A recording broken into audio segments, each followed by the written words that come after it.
Hello, everybody. Thank you very much for stopping by on the Bob Dodd Show. Today, I have a special guest, a friend of mine from Pittsburgh, Pennsylvania, Josh Verbanets. How are you? Great to see you, man. What's happening? Dude, it's been a long time seeing you. I'm back in Pittsburgh. Thank you for coming in. I appreciate it. My pleasure. I'm so stoked that, we got Mr. Small's Theater's Funhouse. Dude, check out the space. It's a local establishment here that definitely supports local music hardcore.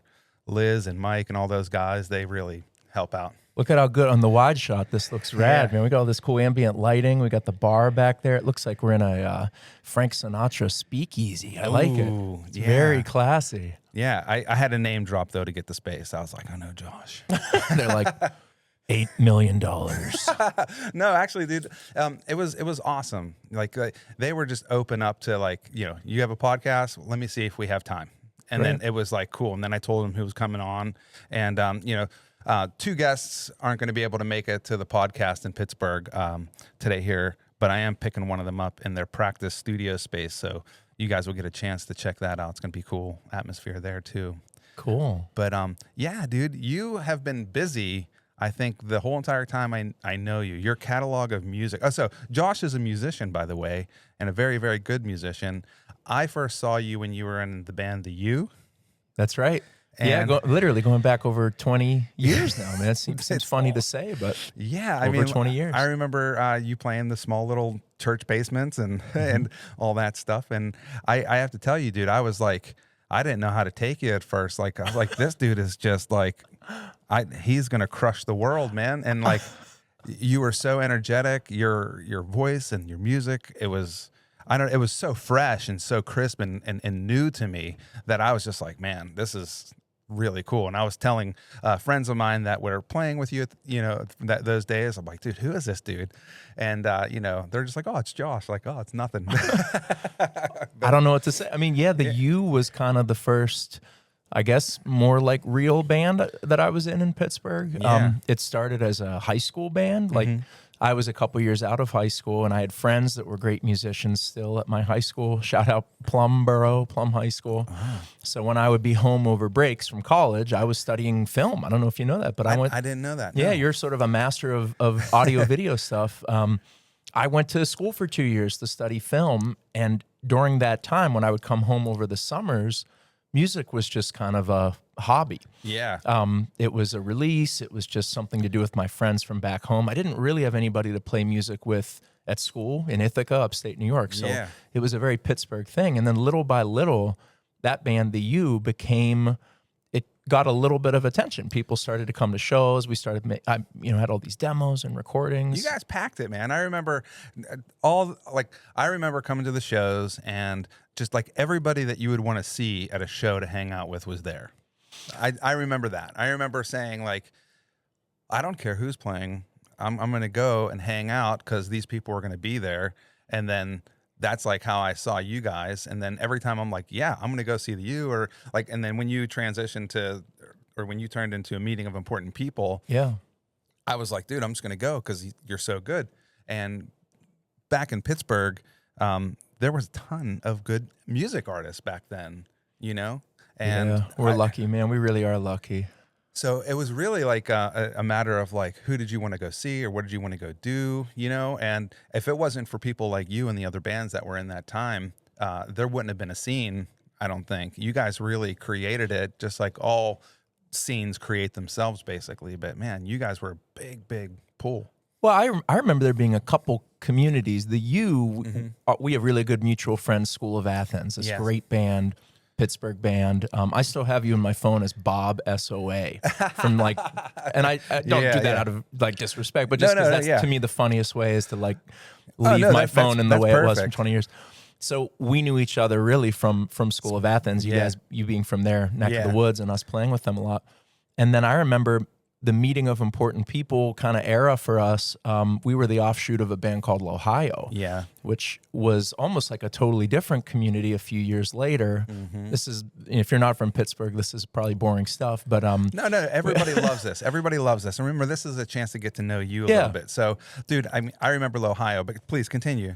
Well, it was more like a folk rock community or something, and then it really turned into 2007, 8, 9.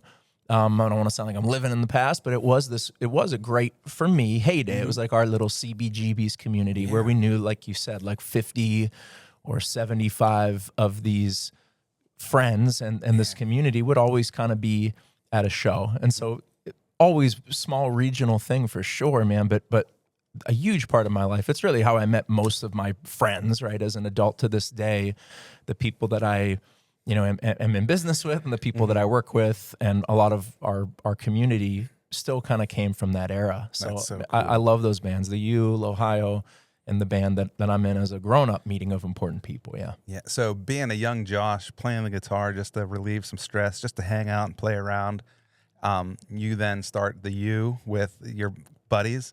Man, did you have any idea that your music would have an impact the way it has on the community? Because a lot of people know your band. A lot of people. I'm in Georgia, and people know your band in Georgia. So. Oh, really? Yeah. The U, I feel like I can talk about it now. It was a really hard thing at the time. I was young, and I didn't have any perspective on stuff, and so there was a lot of drama when you're in your late teens, early 20s, and you have band members coming and going, and you get in a fight with your one friend, and you don't think they're dedicated enough, and all this stuff that I wish I could do over. But in 2004, I think it was, so I would have been 21.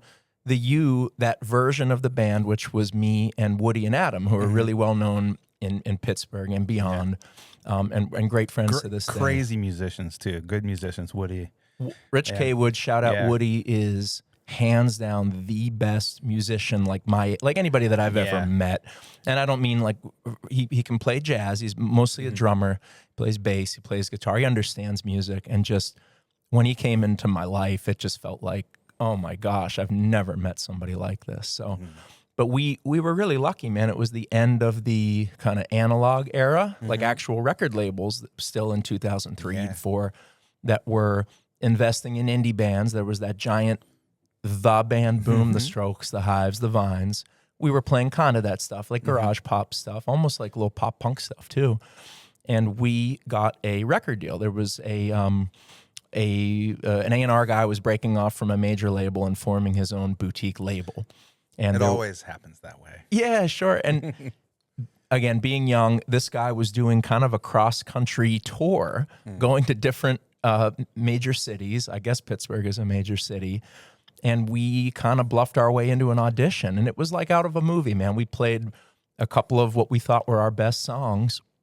And it turned into some version of a record deal. And so there was relatively kind of widespread attention in the Pittsburgh region around that time and the band The U, because there were articles printed about it, and there was a little bit of a buzz about it. And I'll cut to the end of the story, but nothing really happened with that. It was a long, difficult thing, a few years. An album never really came out, had personal problems in our band, all sorts of stuff. And so that was a really hard time, you know? Yeah, and as a spectator, like looking inside, you know, what you had going on. I mean, when I'm listening to your songs from after all of that, you hear some of the stuff you went through in those songs. You know, I mean, I think I hear that. I don't know. I could be wrong. You could tell me if I'm right or wrong or not.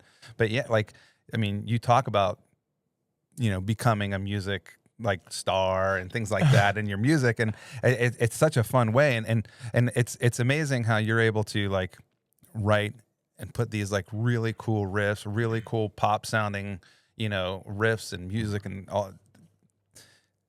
You guys just got to check it out. It's Meaning of Important People. They're on Spotify. But I mean, it really did change. I had written a lot of irreverent stuff about being a musician and being a kid. And these are all first world problems, by the way. Like, I don't mean to sound like I'm complaining about record deal stuff. No. But I mean, people try taking advantage of you a lot, I'm sure. A little bit. I mean, if knowing what I know now, I could have dealt with that situation in a much better way. Sure. And it's that thing of, you know, when you're young, you have all this energy, but you wish you knew what you know later. Those songs that we were writing at the time, I think, were pretty good and pretty genuine. Some of them definitely made reference to this whole situation. And if nothing else, man, I'm really grateful because I got to experience this really weird thing that only like a little percentage of the world, like we obviously didn't become some giant celebrity national band, but even just that little thing of writing songs, having placements and film and TV, getting to travel a little bit and play with bands. I'm pretty grateful for that. I can't imagine my life like any other way. Well, thank you, man. You're huge to me. I mean, especially like when I think about your music, I think Pittsburgh. And not only do I think Pittsburgh, I think artists who are creating and making things happen. That's what I think about you guys. And when I think about SOA, and when I think or School of Athens, when I think about Paul Luke, when I think about, gosh, the Triggers, all the bands that were around that time that I remember hanging out with. I mean, you guys tried really, really hard to create a scene. And I think it was a scene that people noticed. And people talked about how cool music was coming out. I read articles that were not from Pittsburgh talking about Pittsburgh acts. Yeah. And it's because of you guys, man. It's because of you and all the other bands that were there. And I think it's really cool that, you guys created that. Because it's not, I don't even know what the scene is now. I'm sure there is a scene, but I just don't know what it is here. Yeah, I mean, I would give a shout out to my friend Greg. So Greg Dutton, who was the main songwriter of the band Ohio a few years later. I really feel like that was the point in my life where I can directly point to someone who really cultivated the scene. Greg, check out Greg Dutton Design, I believe is he's an architect now, this award-winning architect living in Columbus, Ohio. And his wife, Liz, who was also in Ohio, is a designer. They have this incredible thing going. Wow. But Greg started kind of in the creative world as a songwriter. And me and Matt Miller, our drummer in Moip, we were in his band, Ohio, for years. And that to me was really the pinnacle of a Pittsburgh community. It was just a little after the U stuff. When I was in the U, I never felt like I totally fit in. I was going through things where, for a number of reasons, I didn't really drink at the time and stuff. And so I was, a young man, but I'm surrounded by fun-loving rock and roll bands. And I always felt a little out of the loop, And then a few years later, when I'd kind of given up on music, really this thing with the record deal had all kind of fallen apart. Greg asked me to play bass in his band Ohio, and I took it just as a fun thing. I don't have to worry about any of this stuff I've worried about already through my 20s. I can just have fun and play bass.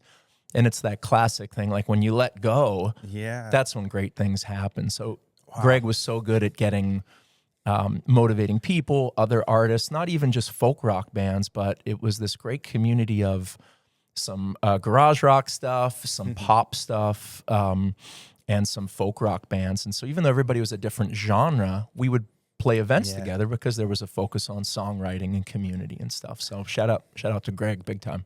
Do you remember bands that you were listening to that were local from Pittsburgh that you kind of looked at and thought like, oh man, these guys might go big?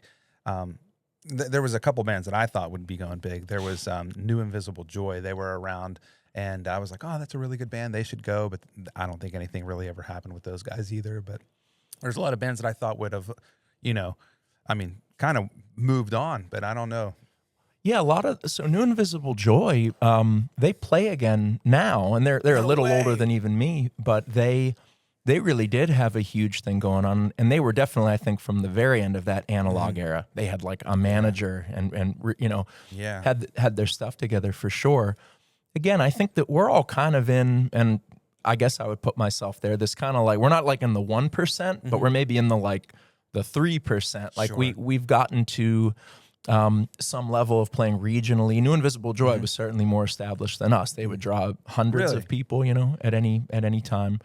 The other, I'm trying to think, some of my favorite Pittsburgh bands of all time. I love the band Denora, right? Yeah, we were all friends. And Jake, the drummer from Denora, has either produced or worked on almost all of our recordings. He's an absolute genius. That's awesome.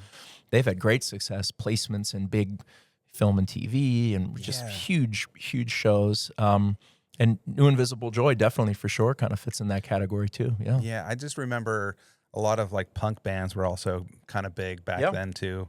Yeah. I mean, like coming from the music world, growing up, congratulations on having a family with 2 children. I think that's awesome. Same to you. How many? I have you 2. Two. Yeah. Okay. One of them was supposed to be here today, but just wasn't going to, he ended up couldn't bring him to a bar. Well, I don't know. I think the dude just wanted to sleep. I mean, you can't blame a 10-year-old, you know? Can't blame a 10-year-old. Oh, you have a 10. Oh my gosh. See, I remember when you and Angela, like we, Gab Benesso and I, another shout out, we do Dude, like Gab, children's hello. performing. Yeah, Gabby Benesso, man. And so I think I remember right before you moved, and you maybe had you might have had a really little guy. Yeah, when we moved, he was like 3.5 years old. Well, it's kind of weird. Like in 2016, I saw that the film industry was kind of like wavering. Out-of-towners were coming in. Sure. A lot of locals didn't have a lot of room, so ended up day playing. And I went to Georgia, and I was like, I'm going to see what I could do there. I moved, got a lot of work, ended up working right away. I worked there for about 1.5 years, and then I said, hey, babe, we're selling the house. We're moving to Georgia. So that's how that kind of happened. You were in Georgia and the family was still back here? Wow, that's kind of an old school story, huh? Well, I mean, I'd go to New York. I'd go all these different places to film and work. And, you know, when I saw that the infrastructure was in Georgia and all like, I was really worried. I was going to Georgia. I heard all these like horror stories about like, oh, they don't know what they're doing.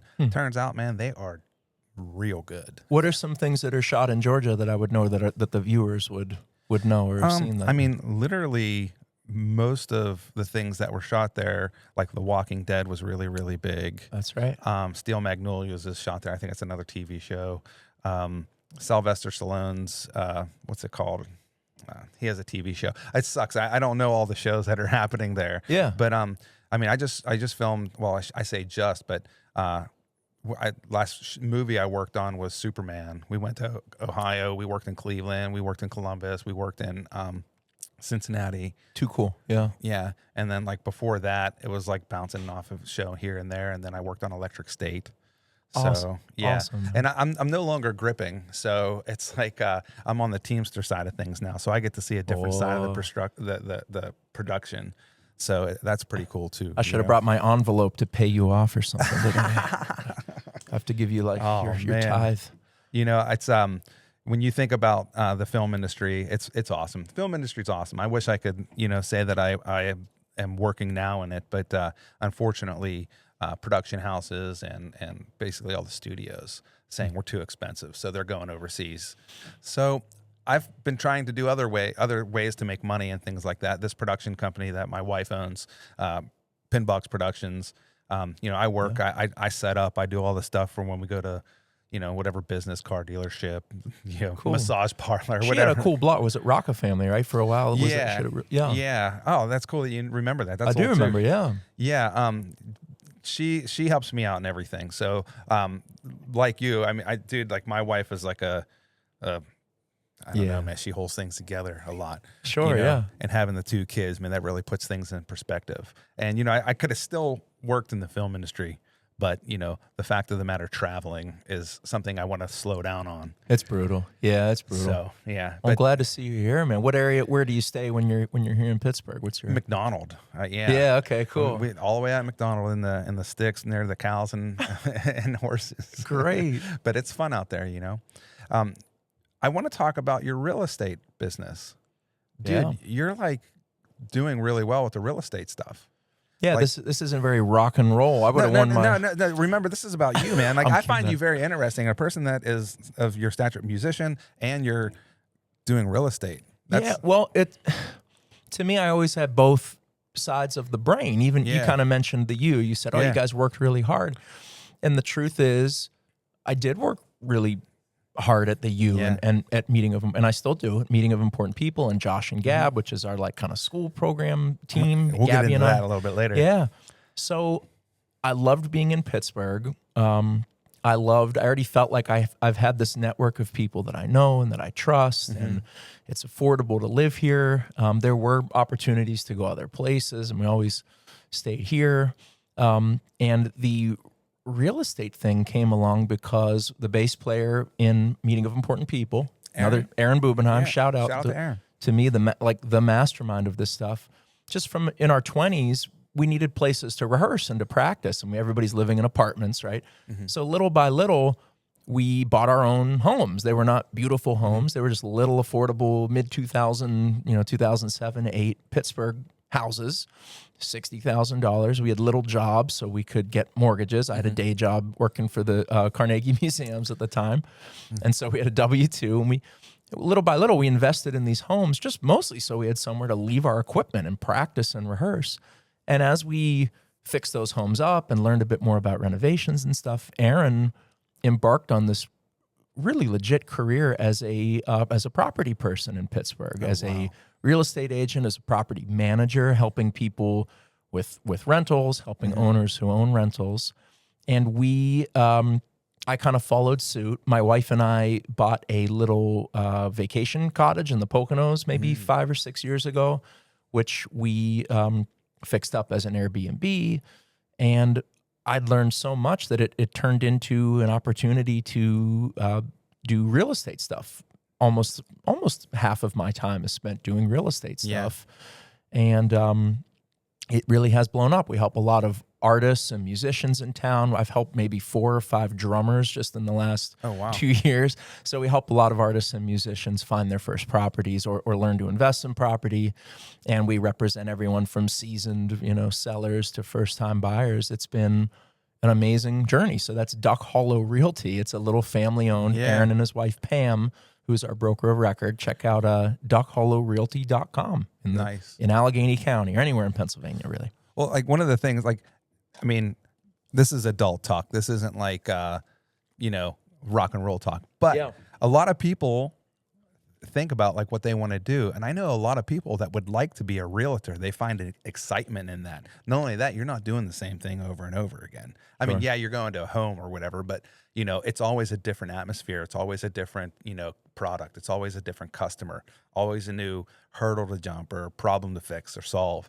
And I just like rock and roll, I think a lot of people want to do rock and roll. A lot of people want to do, everybody wants to play the guitar on stage and have the lights on them and sing their heart out if they can. But, a lot of people I think also want to be a realtor. I know I wanted to be a realtor at one point. Sure. I was in sales a long, long time ago. And I was like, I think that would be my speed. And, I didn't find my way going there, but that was something. My wife wanted to be a realtor a little bit. I could see her being great at that. Yeah, it's all means of kind of doing your own thing. Yeah. I don't know that anybody listen, I don't know that I would ever recommend just like jumping into real estate as like your only plan. I think it works much better if maybe you're already self-employed or if you have some sort of day job where you're transitioning. There's pros and cons of that because people can perceive it like, oh, that's just my cousin. He's just doing this part-time. He doesn't really know his thing. I can kind of proudly say that I'm like 50% of my time, maybe at least, these days it's gotten even busier. I'm usually leaving an event, leaving something that I just played, and I have to like pull over in a parking lot and go on a call as a real estate person. And do your clients know that you're like also part-time rock star or full-time?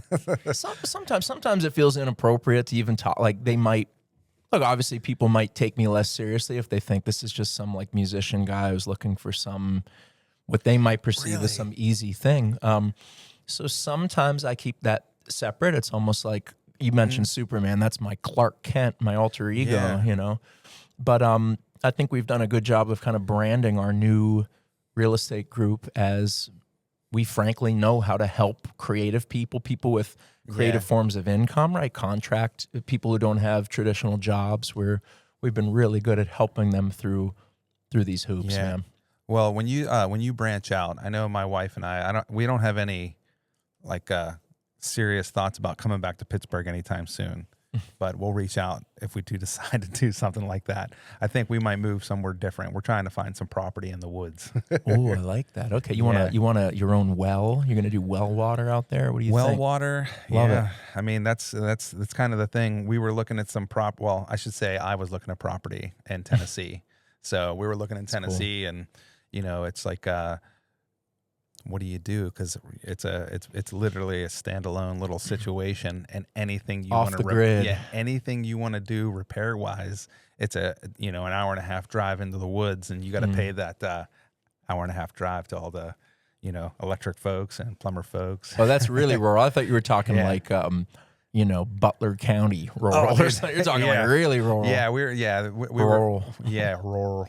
We were looking because I had hopes of do like a business where you get a bunch of land and create an adventure rider park for people with dual sport motorcycles. Love it, man. Yep. Yeah, So I hope you find 3 acres, and we'll get that going. Oh, we could next summer. Nice. I think. And it'd be the Bob Dodd Show Motorsports. You have a good name for motorsports too. Come on down to Bob Dodd's Motorsport. Yeah, Emporium. If you can drive on one wheel, you get half off. Yeah. That's very good. I like that. Yeah, no, but I think that with all of your hats that you wear, dude, I find you super interesting, man. I just think it's like super cool that I got to enjoy all of your music. And one of the things that I showed my children besides your music was the Josh and Gab Show. Yeah. And that was like really, really interesting to me, because when I'm showing my kids, you know, especially like when they know words, and, you know, my kids are older now. They're 10 and 6, soon to be 11 and 6. But, you know, like they're hearing things that I talk about, like Kennywood, or just like things about Pittsburgh. And they're like, what's your amusement? What's your Georgia? Where do you go? What's down there? So what's the Georgia equivalent? Six Flags. Yeah. Yeah, there's Six Flags. That's in like Austell area. They're a little less some of those Six Flags are, let's be honest, the concrete, you know, well, stuff sticking out of concrete. It's funny enough, like people always say, Bob, you're so outgoing, easy to talk to or whatever. But I don't like going to busy places. I find myself I can't move. I understand. So we don't partake in a lot of different places like amusement parks too often, which I know it sounds like I'm ripping my kids off, but I'm not. Trust me. They do jiu-jitsu, mountain bike park racing, and all this. They have a plentiful, you know, they get into a lot of different things. But in Georgia, it's all about nature. I like that. So many different nature parks that you can go and walk and see waterfalls or water holes and things like that. Love it. It's extremely beautiful. If you did want to do amusement parks or sightseeing, touristy things, there's a lot of that too. But we really like. I get on my motorcycle, and me and a couple buddies will go ride. Cool. Drive to Alabama. I mean, Florida. You know, you know, you're so close. You're 2.5 hours away from any state. You know, basically. Very cool. I got to check it out, man. I got to check it out. I do. You always have a place to stay at my way. All right. But yeah, so Josh and Gab. So you guys are doing some stuff now, right? And oh man, I'm really proud of that. So I always give the disclaimer every time I'm saying anything that isn't rock and roll, grown up rock and roll. It sounds corny if you don't know what it is, but for like 12 or 13 years, Gab Benesso, who's this great Pittsburgh comedian, brilliant performer, brilliant writer, like a sister to me, one of my best friends. And again, I met her through School of Athens, right? So it all goes back to that, having people in my phone as SOA, School of Athens, the band. Gabby and I became friends and started doing funny songs together 12 or 13 years ago. And little by little, people in the education world asked us to come to schools and do assembly programs, right? I was still in my 20s, so to me it was like, when are you talking? That's dorky, man, you know? And Gab at the time had a pretty outrageous career as say anything, do anything comic, you know? Pretty on the edge. I was about to say, she was edgy. Right? She was kind of like, but like the stuff that she did was like truthful. So it's like, what can you? So she is a genius of children's performing, man, of all performing. But I mean, I really encourage, if you're in the Pittsburgh area, if you're a PTO parent or something, we do an award-winning assembly program. We come into schools and it was originally kind of a bullying program. Like in the Obama years, there was a lot of focus on bullying, the phrase. Now it's become a little more of like a pro-kindness program, rather than being anti-something. We're sort of more pro-kindness.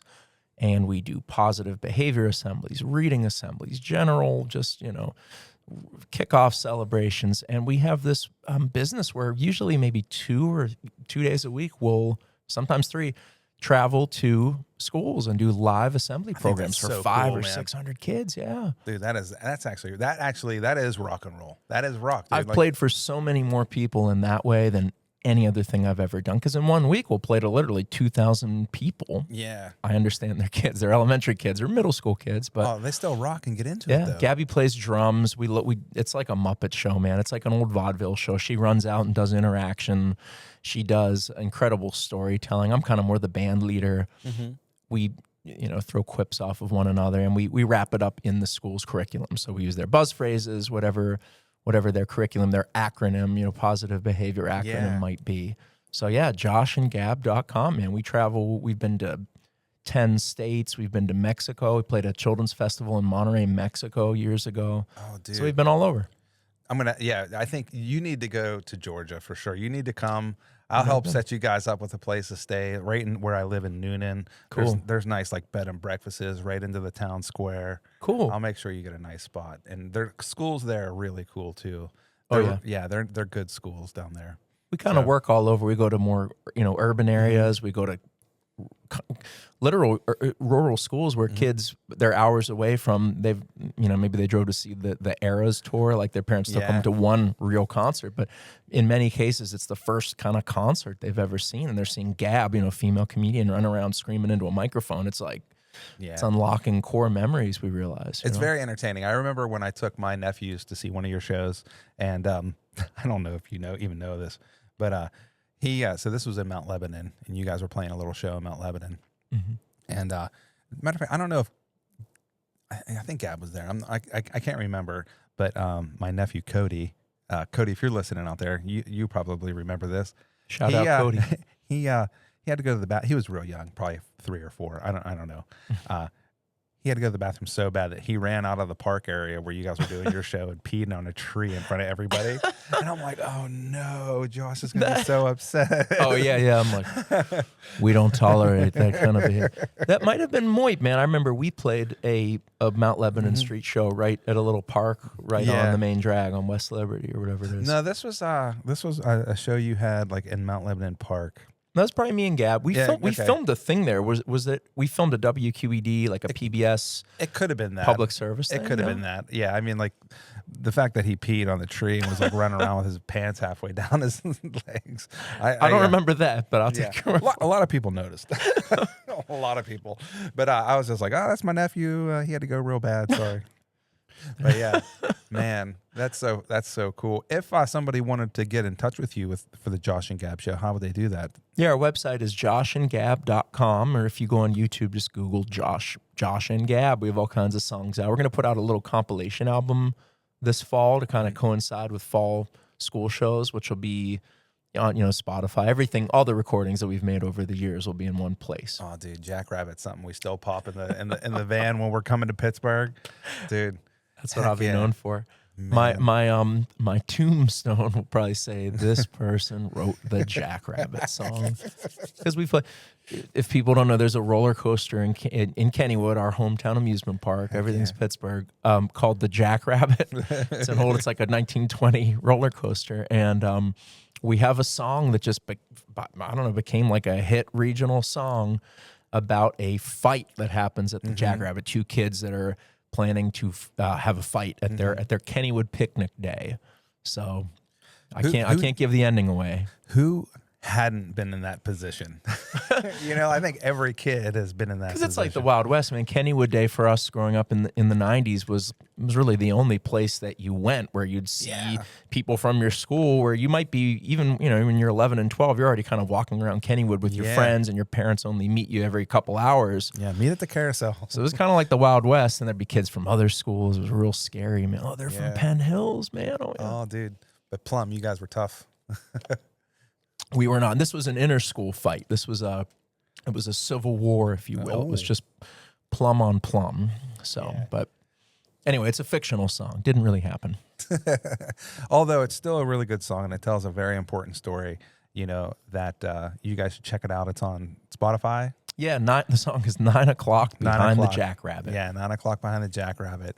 It tells a story that everybody has been in and can relate to, because I know I've been in that story. Shout out to my buddy Ron Simon. 1997. I don't know. No, dude, more like 1984. Wow. What year did you graduate? I graduated in 97. Okay. Yeah. So you were doing your SATs or something that year. I was already you weren't fighting at Kennywood. Yeah, my hair was actually in 1997. My hair was purple, and I was working at Kaufman's.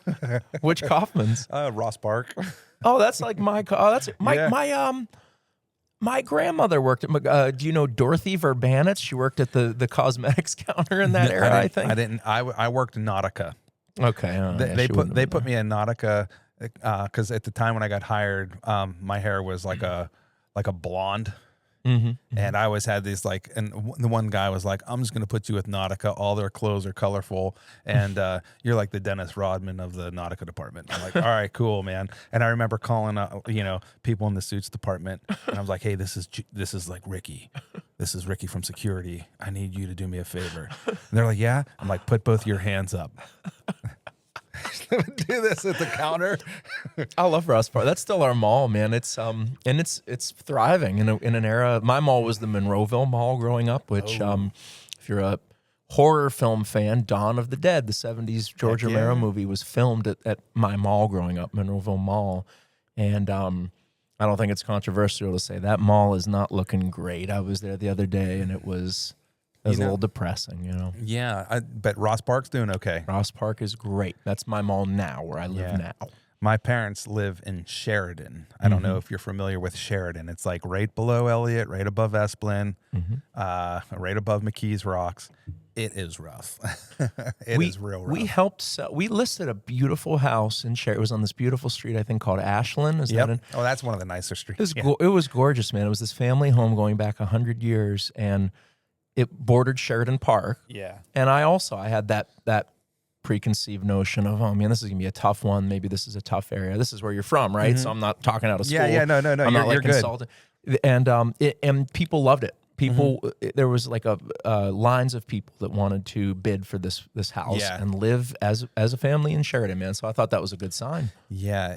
So depending on like your lens and what you're looking through, Sheridan can be beautiful. And Sheridan can be bad. Where my mom lives, there's still gunshots. Really? There's still drug deals. And that's all from your mom. Yeah. They haven't arrested her yet. But maybe that's the reason. No. Yeah. Is that the house you grew up in? Or? Yeah, that's the house I grew up in. And I don't want to give street names out on the thing, but I grew up in there. And just on her block, there's like maybe 2-3 homes that are like almost condemnable. Yeah, like abandoned homes. Yeah. Well, the people are living in them. They're not abandoned. Yeah, they're like a lot of them are the Section 8. So people are living there. So let's see, 2 tenants ago, they got kicked out because people were overdosing in the house.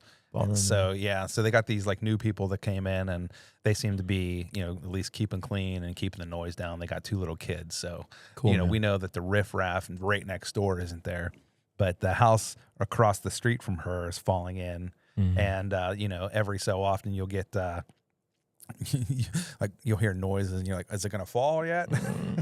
That's hard, man. Yeah. I mean, I love Pittsburgh neighborhoods. I really do. I'm always optimistic, but of course we encounter that a lot. Yeah.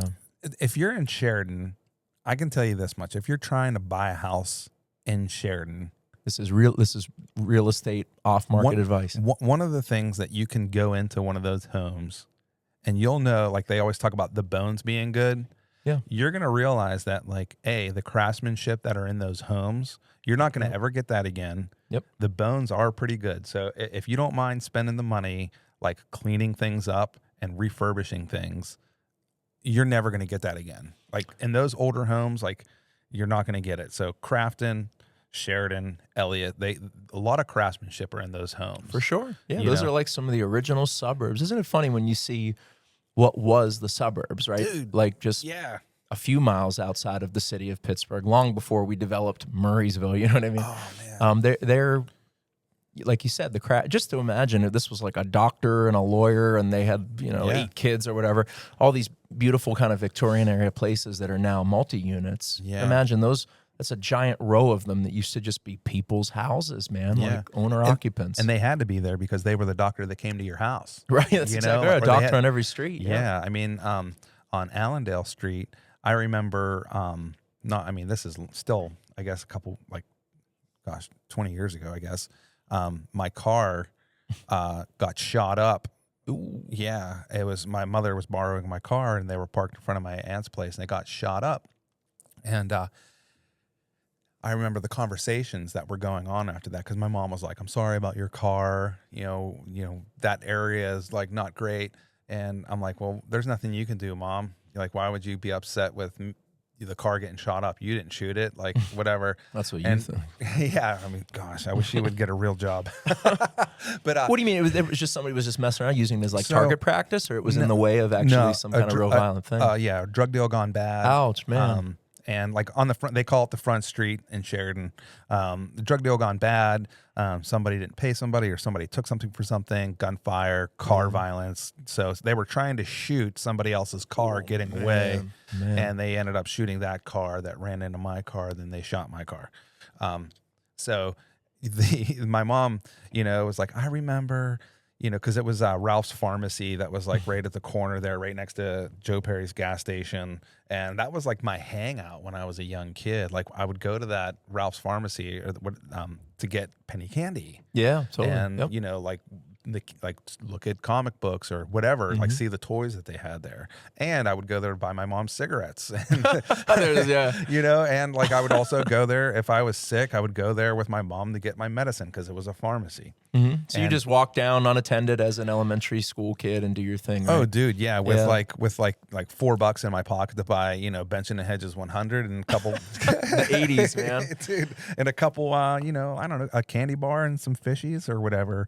But I would remember that this street was once beautiful. Yeah, and you just wonder, like, man. I'm not. If you have homes in Sheridan, I'm sorry for talking about this kind of stuff in Sheridan, but it does happen. And there hasn't been anything wild and crazy, I guess, in the past 2 or 3 years. But in fact, that's the sign when you go there. It's like 2 years since a wild and crazy incident, and like they just kick it up to 3 years. Yeah, and but it's funny. My brother was on the podcast a couple days ago, and it hasn't published yet, but he was talking about where he lived in Sheridan, and he would just have friends come over and they'd plop on his concrete yard and sit there and like the fold out chairs, and they would watch all the crazy stuff go down. And it's like, oh man, the show's about to start. It's almost 6:30, and like it's funny how different it is now, man. So I have a 5-year-old and an 8-year-old, and they're both girls, daughters, and we live in a pretty controlled neighborhood in the North Hills. Controlled meaning it's off of a main road, but it's its own little series of streets. And our older one just kind of got the hang of like riding her bike without training wheels. So we're like, this might be the year that we let her like ride her bike down the street to the friend's house. That's so and cool. It's so funny to think of how that just a generation or two ago, that was a little more like, just go ahead and do it. And it's a stereotype, right, of, come back at dinner time in the 80s or something. But I don't know that I have that instinct anymore at all. Well, I mean, here's the thing. I mean, from father to father, I mean, I think with that feeling of you have to protect it, and what's going on in the world today, just with somebody looking at their phone, driving down the street. Yeah, more for that. Yeah, sure. You have your little one riding a bicycle. Yeah. I mean, we have it in my house in Georgia. I live like, once again, way away from the city. I'm nowhere near Atlanta. I'm about 30 minutes away from Atlanta. And I live in a little, housing plan. So I live on a cul-de-sac, and the main road that passes our cul-de-sac, I mean, the Amazon, if you're out there listening, slow your guys down. Stop driving in my yard and looking at your phone. Yeah. It's like, so you worry about those kind of things, like people just not paying attention to what's on the road. Of course. Yeah, no, it is different, man. It's interesting to be kind of our age and have gotten to see, this is probably the third time I've referenced this, but kind of the end of the old analog era. Yeah. And literally witnessing the birth of, digital devices. This is boring stuff that everybody talks about, but it's boring. pretty. AI is killing everybody's brain right now. Yeah. Everyone's worried about it. We can definitely say it's a unique time where we saw a pretty amazing crossover. I can definitely remember 100% what the world was like right before everybody had digital devices or even the internet. And then I remember almost like night and day, like the Wizard of Oz, like turning to color. exactly what it was like at the dawn of all this stuff. And Yeah. we've there's been rapid changes since then. What can We you all say? championed it when we were younger too, because we thought it would make things better and easier. And I had a conversation with a buddy like, oh, nobody is really close with one. Like neighborhoods, even neighborhoods aren't really close with anybody anymore. And it's like with the rise of social media, everyone is kind of like walking, even though that they're on the street, they're walking in their own pod, just like not really noticing what's going on around them. Like if they're walking downtown Pittsburgh, Yeah. I mean, all of those historical buildings, Mm-hmm. like I don't know if you ever look up in the Bank District. I'm forgetting what road it is, but I know exactly. Yeah, if you look up at the buildings and you see the oldest bank that's in Pittsburgh, at the very top of it, it has like a little lion. The next bank has a little bit bigger lion, and then the next bank has the bigger lion, and then the lions grow, like all the ornaments grow as these banks and how Pittsburgh was developing. And you see all these different architecture things about Pittsburgh. If you would just like put your phone down and look up and around and just look around in your neighborhood, you'll see all these things. Yeah, my observation, I guess, about it is if I like went to a bar and if I was just sitting there but like without looking at my phone, like you look weird, you know what I mean? Like, not that I go to a lot of bars by myself these days, but it's definitely a thing where I realize, well, my instinct is like I should be looking at my phone right now, even if I'm having dinner and my wife goes to the restroom, rather than me just sitting there like everybody on the planet used to and looking around. You kind of look like weird if you do that now. So you're like supposed to kind of look at your phone, right? Do you feel that? Like it's almost like the social norm is if people notice, what's that weird person doing looking around like a restaurant or a bar? Sometimes I'm a little bit like open and loud about things, because my wife and I will go to a restaurant with my kids and we'll all be talking with no phones, and we'll talk and we'll interact with one another. And there'll be a family that none of them are talking, and they're like this, just like looking at their phone. And I don't mean anything bad to say about the people that are doing that, but my kid would be like, "Oh, I want to see something I want to see a picture of this. I want to see that." Totally, yeah. And I'm like, "No, Dylan, we're not going to be doing that over there." And I'll point to the family that they're all locked in their phone. Now, Like them. yeah, like I mean, granted, the mom and dad are probably handling business because like It's hard, man. I feel that same way where I will say this, we've had a lot of challenges with my kids, but one thing they've always been really good at is restaurants. We've gotten so lucky because I love food. I love eating. My wife is a great cook. We love eating together. And so that's kind of one area where I feel like I can pat myself on the back a little bit and be like, we always took our kids to restaurants. They were always really pretty good in restaurants. And we typically don't need to do that to them. But the flip of that is we've been talking about real estate. Man, if I look at my phone right now, there'll be some stressful thing. Like if I turned it off, I can prove it.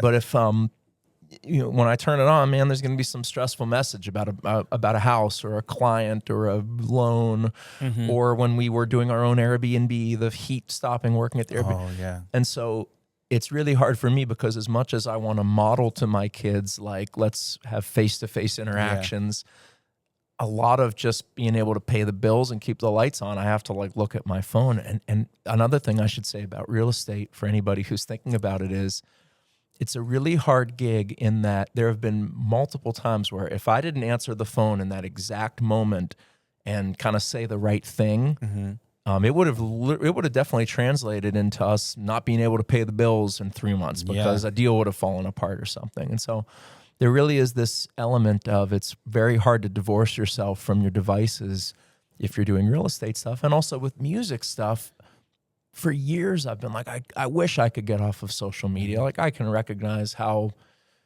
harmful this is. Like everybody can. Come on, man. But maybe this is a justification, but I feel like I can't get off of it because to even just promote an event and try to get people there and keep the music stuff going. We only play as Meeting of Important People maybe a couple times a year now. We'll play like one or two big summertime outdoor things now that we all have kids, and the community that comes to see us, a lot of them have kids too.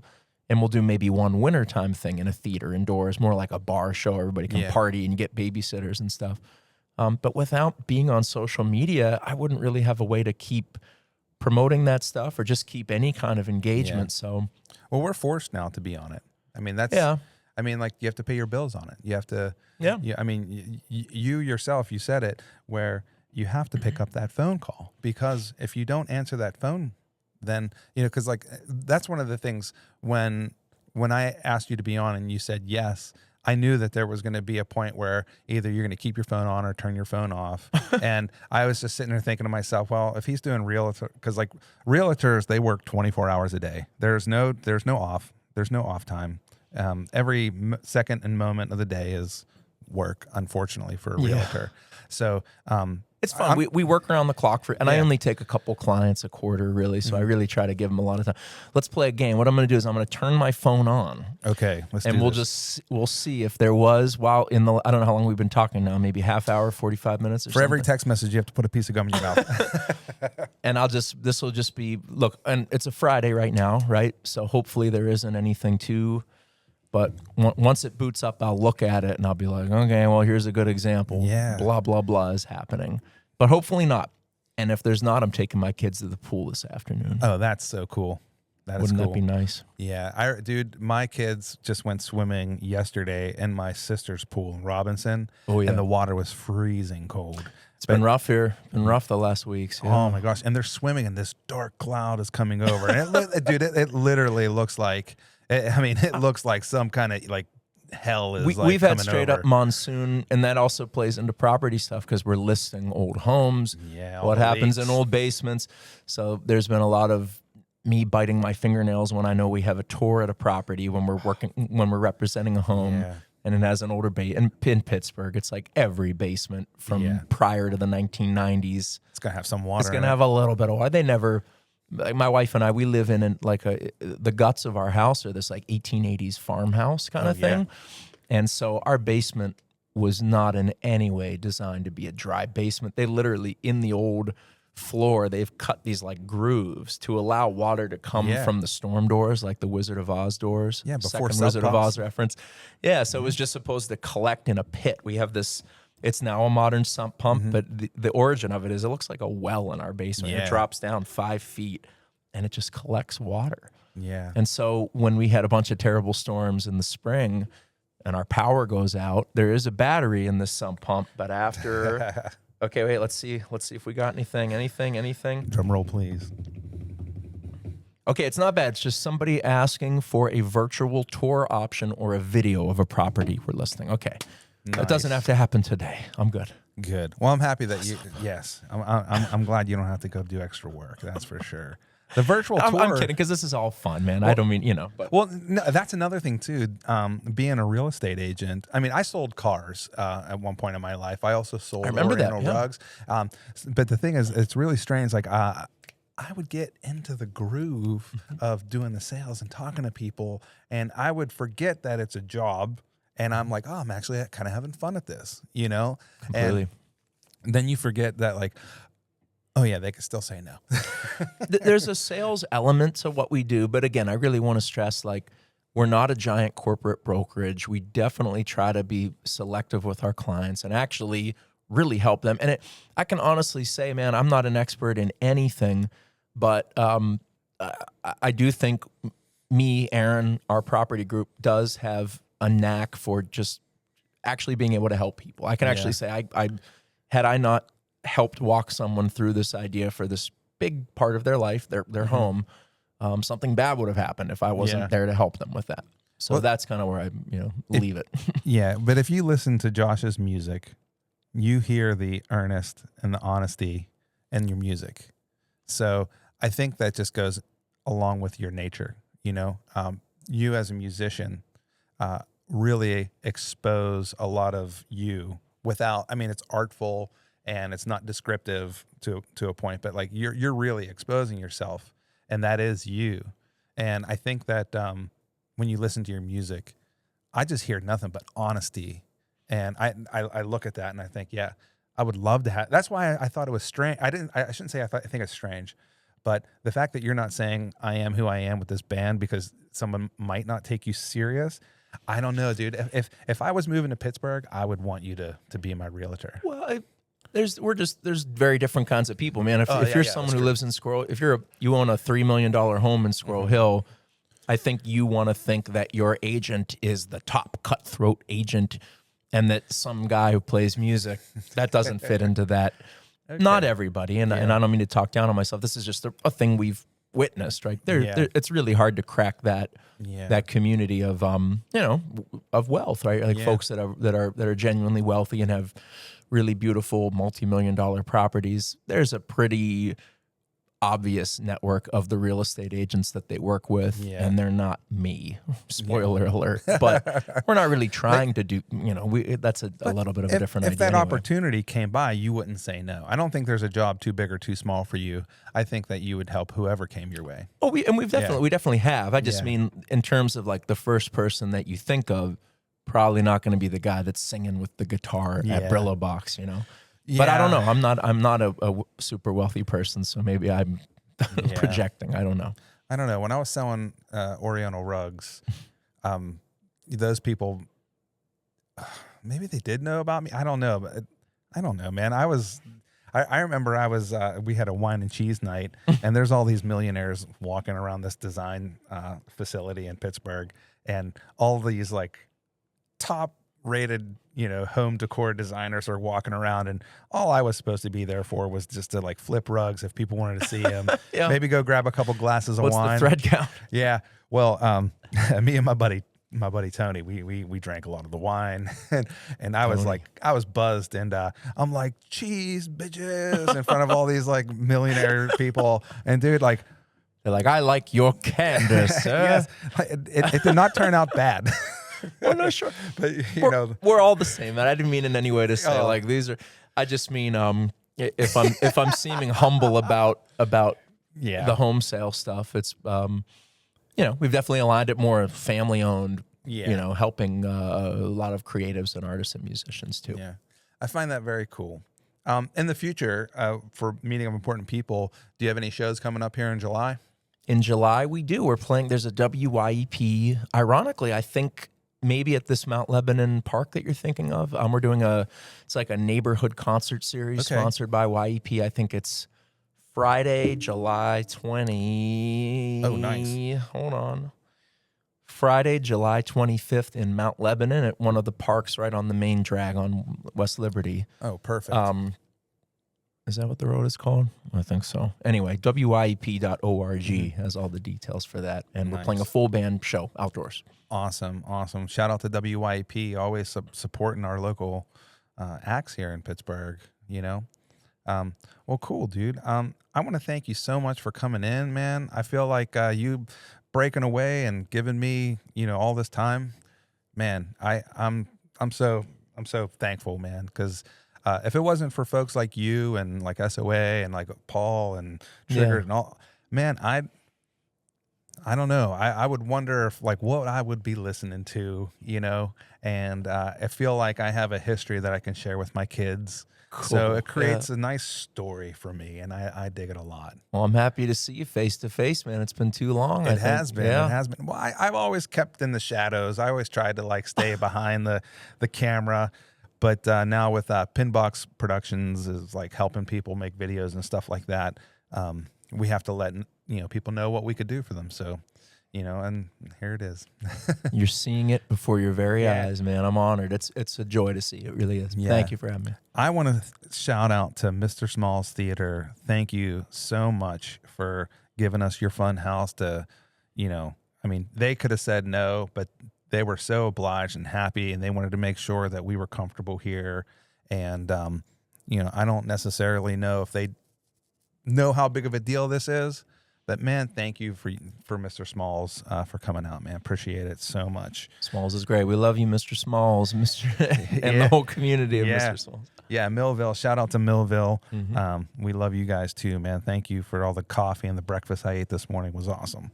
But that's it for the Bob Dodd Show. Please check out Josh's, all of the things for Josh, for Meeting of Important People, your Realtor service. You want to shout out one more time? Yeah, meetingofimportantpeople.com for the grown-up band, joshandgab.com for family and children's performing, and duckhollowrealty.com for real estate stuff. Yeah, check it out, because I tell you what, you're going to get into the bed with the good guy here that's going to help you out. And You're going to go where? Well, you kind of marry your realtor when you're like going through looking at all these houses, expecting them to do all these things for you as a client. You date the rate and marry the house. Right. I don't know. Isn't that some saying that realtors are supposed to say? It sounds good. Sounds right. Yeah. You don't have to do that, but find me. Call me up. Nice. And everybody, like, subscribe, comment down below. I think you're supposed to do all three of those things and smash all that stuff that they tell you to do. You do it. And look out for Josh. Thanks, everybody. Take care.